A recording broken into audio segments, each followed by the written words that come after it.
Hello friends, in this section we are going to learn about all those tools that is needed to write and execute our very first C program. Basically we need two softwares. First one is a text editor and the second one is a compiler. So first let's talk about the text editor software. So this is a software that will help us to create a text file. There are many text editor softwares available in the market. Very popular ones are Notepad++. There is something called as Atom text editor, Sublime text editor. There is one more very popular called as Vim text editor, gedit text editor, and there are many more. The job of the text editor software is to create a text file like this. Let's say this is a text file, and any text file will have a file name. Let's say name of this file is hello, and also it is going to have the file extension. If this file has to be a C code, then it should end with .c extension. If I create a new file with the name hello.c, remember this is ending with .c, this becomes a C file.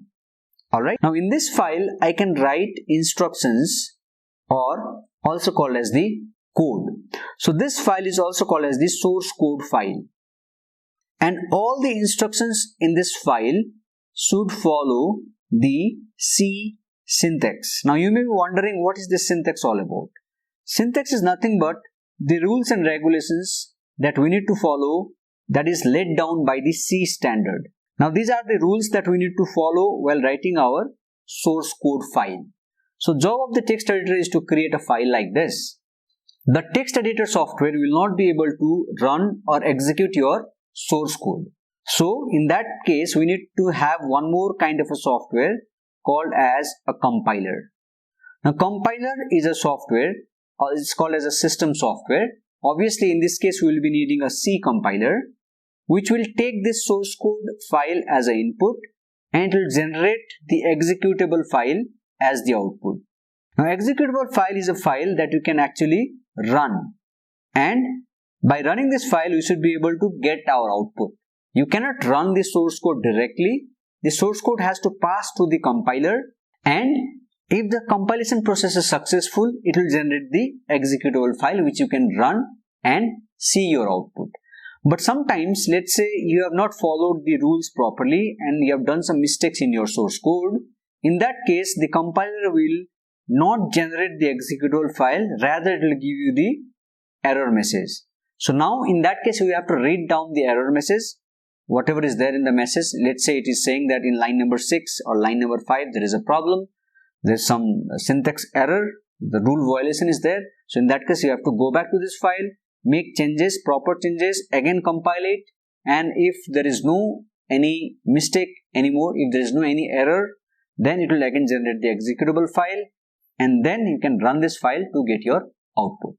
There are many compilers available in the market, like GCC compilers there. There is something called a C-line compiler. There is Turbo C, very old compiler, Turbo C compiler. There is something called as Borland C compiler. There is something called as Tiny C compiler. There are many more C compilers available in the market. But in this course, we are going to actually compile our source code using the GCC compiler. GCC stands for GNU Compiler Collection. Now there is one more way of actually writing and executing your source code, that is by using an IDE. IDE stands for Integrated Development Environment. Let's say this is an IDE. Now IDE is a bundle, it's a package which contains all the tools that is needed to actually write and execute your source code. So in our case of C programming, we will be needing two softwares as we have mentioned before. The first one is the text editor. So this text editor software and the C compiler, both of them will be integrated in the Integrated Development Environment IDE. So in that case, we just have to install this IDE and we will be having the text editor and the compiler at the same place, and then it will be easy for us to write and execute our source code. Okay, so there are many IDEs available in the market. Very popular ones are VS Code IDE. There's something called as Eclipse. There's something called as NetBeans. There's something called as Code Blocks, and there are many more. Okay, so in this particular course, we are going to actually learn how to install VS Code, and we are going to write and execute all our source code, all our C program using the VS Code IDE. Okay, so in our subsequent lectures, we are going to learn how to install VS Code and how to install our GCC compiler in Windows operating system, Linux, Ubuntu operating system, and Mac OS. So that is what we are going to cover in our subsequent lectures. Stay tuned.